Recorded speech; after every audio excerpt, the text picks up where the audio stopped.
नमस्कार भक्तों, आज हम आपके लिए लेकर आए हैं हरितालिका तीज की पावन कथा। भाद्रपद शुक्ल तृतीया के इस व्रत का महत्व इतना है कि स्वयं माता पार्वती ने कठोर तपस्या कर भगवान शिव को पति रूप में प्राप्त किया। सुहागिन स्त्रियां इसे अखंड सौभाग्य के लिए करती हैं और कन्याएं उत्तम वर की प्राप्ति के लिए। तो आइए सुनते हैं हरितालिका व्रत की यह दिव्य कथा, जो हमारे जीवन में सुख, सौभाग्य और समृद्धि का आशीर्वाद देती है। सूत जी कहते हैं, मंदार की माला से जिन पार्वती जी का केश पास अलंकृत है और मुंडों की माला से जिन शिव जी की जटा अलंकृत है, जो पार्वती जी दिव्य वस्त्र धारण किए हैं और जो शिव जी दिगंबर हैं, ऐसे श्री पार्वती जी तथा श्री शिव जी को प्रणाम कर रमणीक कैलाश पर्वत के शिखर पर बैठी हुई श्री पार्वती जी कहती हैं कि हे महेश्वर, हमें कोई गुप्त व्रत या पूजन बताइए जो सब धर्मों से सरल, जिसमें परिश्रम भी कम करना पड़े लेकिन फल अधिक मिले। हे नाथ, यदि आप मुझ पर प्रसन्न हो तो यह विधान बतलाइए। हे प्रभु, इस तप, व्रत या दान से आदि, मध्य और अंत रहित आप जैसे महाप्रभु हमको प्राप्त हुए हैं। शिव जी बोले, हे देवी सुनो, मैं तुमको एक व्रत जो मेरा सर्वस्व और छिपाने योग्य है, लेकिन तुम्हारे प्रेम के वशीभूत होकर मैं तुम्हें बतलाता हूँ। शिव जी ने कहा, भारतवर्ष में जैसे नक्षत्रों में चंद्रमा, ग्रहों में सूर्य, वर्णों में ब्राह्मण, देवताओं में विष्णु भगवान, नदियों में गंगा, पुराणों में महाभारत, वेदों में सामवेद और इंद्रियों में मन श्रेष्ठ है, सब पुराणों और वेदों का सर्वस्व जिस तरह कहा गया है, मैं तुम्हें एक प्राचीन व्रत बतलाता हूँ। एकाग्र मन से सुनो। जिस व्रत के प्रभाव से तुमने मेरा आधा आसन प्राप्त किया है, वह मैं तुमको बतलाऊंगा, क्योंकि तुम मेरी प्रेयसी हो। भाद्रपद मास में हस्त नक्षत्र से युक्त शुक्ल पक्ष की तृतीया तिथि को उसका अनुष्ठान मात्र करने से स्त्रियां सब पापों से मुक्त हो जाती। हे देवी, तुमने आज से बहुत दिनों पहले हिमालय पर्वत पर इस व्रत को किया था। यह वृत्तांत मैं तुमसे कहूंगा। पार्वती जी ने पूछा, हे नाथ, मैंने क्यों यह व्रत किया था? यह सब आपके मुख से सुनना चाहती हैं।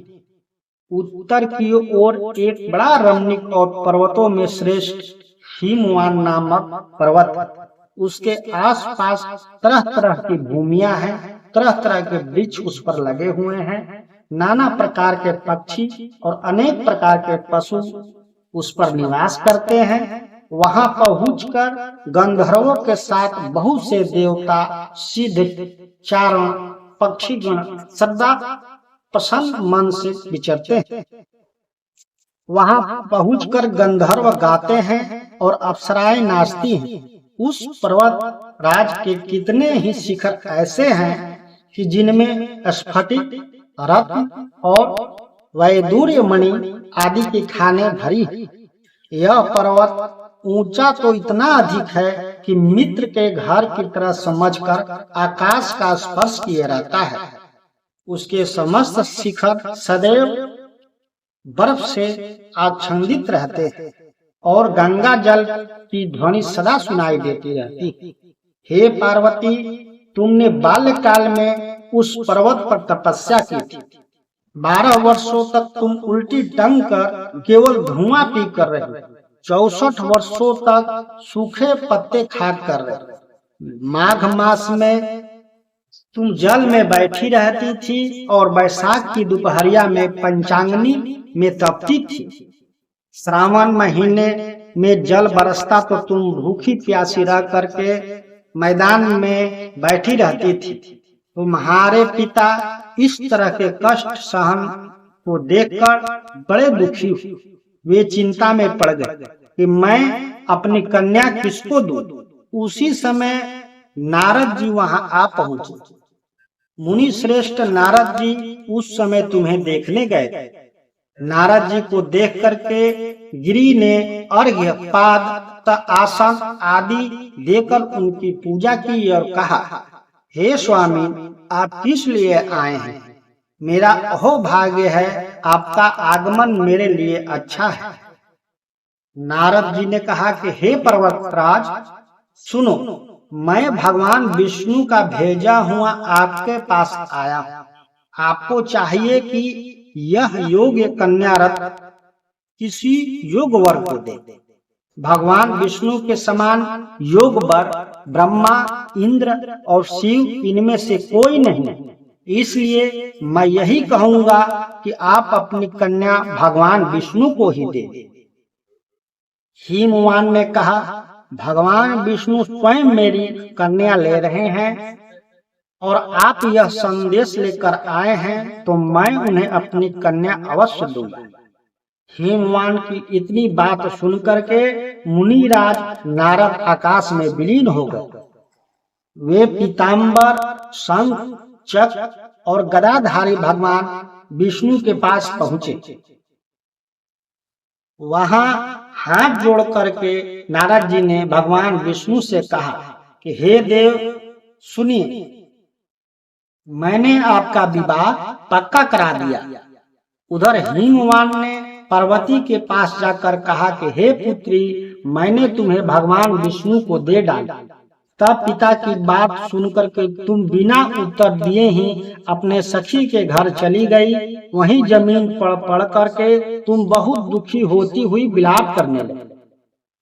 तुमको इस तरह विलाप करती देख सखी बोली, तुम क्यों इतनी दुखी हो? इसका कारण बताओ। तुम्हारी जो कुछ इच्छा होगी मैं यथाशक्ति उसको पूरा करने की चेष्टा करूंगी, इसमें कोई संशय नहीं। पार्वती बोली कि मेरी जो कुछ अभिलाषा है उसे तुम प्रेम पूर्वक सुनो। मैं एकमात्र शिव जी को अपना पति बनाना चाहती हूँ, इसमें कोई भी संशय नहीं है। मेरे इस विचार जी को पिताजी ने ठुकरा दिया है, इससे मैं अपने शरीर का त्याग कर दूंगी। पार्वती के इस बात को सुनकर सखियों ने कहा कि शरीर का त्याग न करो, चलो किसी ऐसे वन को चले जहाँ पिता को पता न लगे। ऐसी सलाह कर तुम वैसे वन में जा पहुंचे। उधर तुम्हारे पिता घर घर तुम्हें खोजने लगे। दूतों द्वारा भी खबर लेने लगे कि कौन देवता या किन्नर मेरी पुत्री को हर के ले गया है। उन्होंने मन ही मन कहा, मैं नारद जी के आगे प्रतिज्ञा कर चुका हूँ कि अपनी पुत्री भगवान विष्णु को दूंगा। ऐसे सोचते सोचते हिमवान मूर्छित हो गए। गिरिराज को मूर्छित देख करके सब लोग हाहाकार करके दौड़ पड़े। जब होश हुआ तो सब पूछने लगे कि गिरिराज, आप अपनी मूर्छा का कारण बताइए। हिमवान ने कहा, आप लोग मेरे दुख का कारण सुनो। न मालूम कौन मेरी कन्या को हर करके ले गया है। ऐसा नहीं हुआ तो उसे किसी काले सांप ने काट लिया या सिंह खा गए होंगे। हाय हाय, मेरी बेटी कहाँ गई? किसी दुष्ट ने मेरी पुत्री को मार डाला। ऐसा कह करके वायु के झोंके से कांपते हुए वृक्ष के समान वे कांपने लगे। इसके बाद हिमवान तुम्हें वन वन खोजने लगे। वह वन भी सिंह, भालू, हिंसक जंतुओं से बड़ा भयानक हो रहा।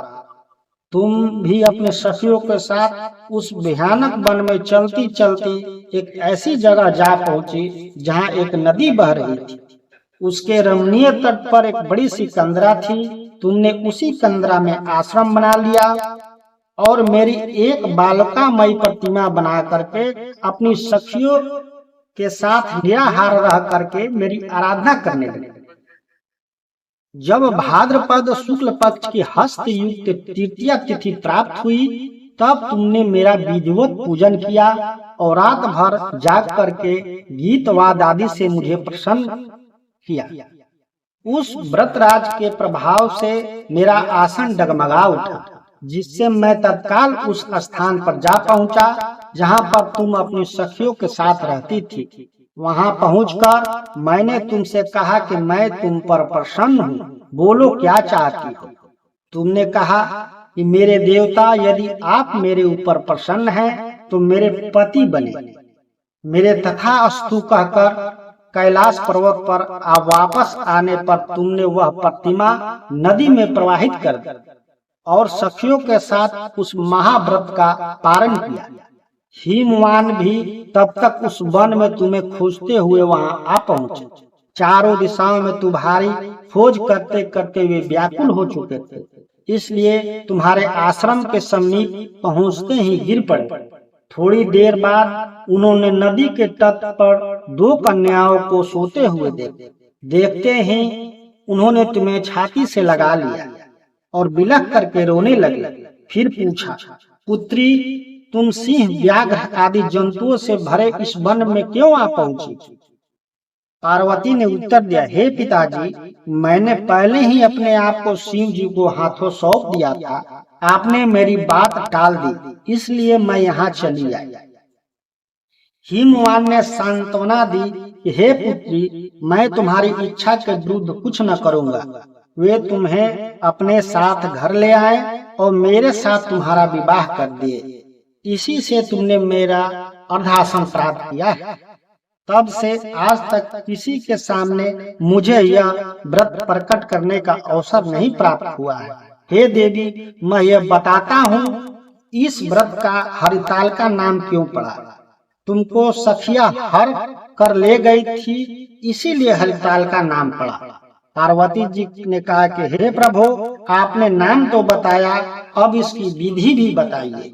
इसका क्या पुण्य है, क्या फल है, यह व्रत कौन करे? श्री शिव जी पार्वती जी से कहते हैं कि हे देवी, मैंने समस्त स्त्री जाति की भलाई के लिए ये उत्तम व्रत बतलाया है। जो स्त्री अपने सौभाग्य की रक्षा करना चाहती है, वह यत्न पूर्वक इस व्रत को करे।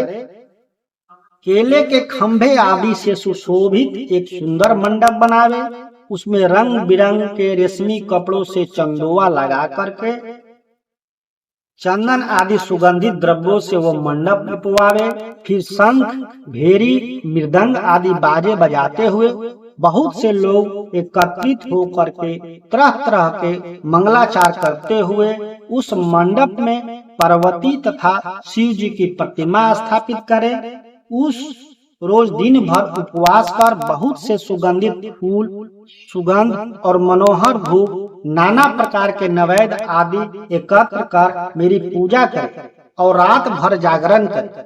ऊपर जो जो वस्तुएं गिनाई गई हैं, उनके अतिरिक्त नारियल, सुपारी, जम्बीरी, नींबू, लौंग, अनार, नारंगी आदि जो फल प्राप्त हो, उन्हें इकट्ठा कर ले। उस ऋतु में जो फल तथा फूल मिल सके, उसे विशेष रूप से रखें। इसके बाद धूप दीप आदि से पूजन कर प्रार्थना करे, हे शिवे, शिव रूपिणी, हे मंगले, सब अर्थों को देने वाले हे देवी, हे शिव रूपे आपको नमस्कार है। हे शिव रूपे आपको सदा के लिए नमस्कार है। हे ब्रह्म रूपिणी आपको नमस्कार है। हे जगत धात्री आपको नमस्कार है। हे सिंहवाहिनी, संसार के भय से भयभीत मुझ दीन की रक्षा करे। इस कामना की पूर्ति के लिए मैंने आपकी पूजा की है। हे पार्वती, मुझे राज और सौभाग्य दे, मुझ पर प्रसन्न होवे। इन्हीं मंत्रों से पार्वती तथा शिव जी का पूजन करे। तदुपरांत विधि पूर्वक कथा सुने और ब्राह्मण को वस्त्र, गौ, सुवर्ण आदि देवे। इस तरह एक चित्त होकर के स्त्री पुरुष दोनों एक साथ पूजन करे। फिर वस्त्र आदि जो कुछ हो उसका संकल्प करे। हे देवी, जो स्त्री इस प्रकार पूजन करती है वह सब पापों से छूट जाती है और उसे 7 जन्म तक सुख तथा सौभाग्य प्राप्त होता है। जो स्त्री तृतीया तिथि को व्रत न करके अन्न भक्षण करती है तो वह 7 जन्म तक बंध्या रहती है और उसको बार बार विधवा होना पड़ता है। वह सदा दरिद्र, पुत्र शोक से शोकाकुल, स्वभाव की लड़ाकी, सदा दुख भोगने वाली होती है और उपवास न करने वाली स्त्री अंत में घोर नरक में जाती है। मांसाहार करने पर बाघिन, दही खाने से बिल्ली, मिठाई खाने से चींटी और भी कुछ खाने से मक्खी होती है। तीज को अन्न खाने से सुकरी, फल खाने से बंदरिया, पानी पीने से जोंक, दूध पीने से सांपिन, उस रोज सोने से अजगरी और पति को धोखा देने पर मुर्गी होती। इसलिए सभी स्त्रियां व्रत को अवश्य करें। दूसरे दिन स्वर्ण, चांदी, तांबा अथवा बांस के पात्र में अन्न भर करके ब्राह्मण को दान दे और फिर पारण करे। जो स्त्री इस प्रकार व्रत करती है वह मेरे समान पति पाती है और जब वह मरने लगती है तो तुम्हारे समान उसका रूप हो जाता है। उसे सब प्रकार के सांसारिक भोग और सायुज्य मुक्ति मिल जाती है। इस हरितालिका की व्रत कथा मात्र सुन लेने से प्राणी को 1000 अश्वमेध और सैकड़ों वाजपेयी यज्ञ करने का फल प्राप्त होता है। हे देवी, मैंने यह सब व्रतों में उत्तम व्रत को बतलाया जिसके करने से प्राणी सब पापों से छूट जाता है। इसमें कुछ भी संशय नहीं। ओम नमः शिवाय। इति हरितालिका व्रत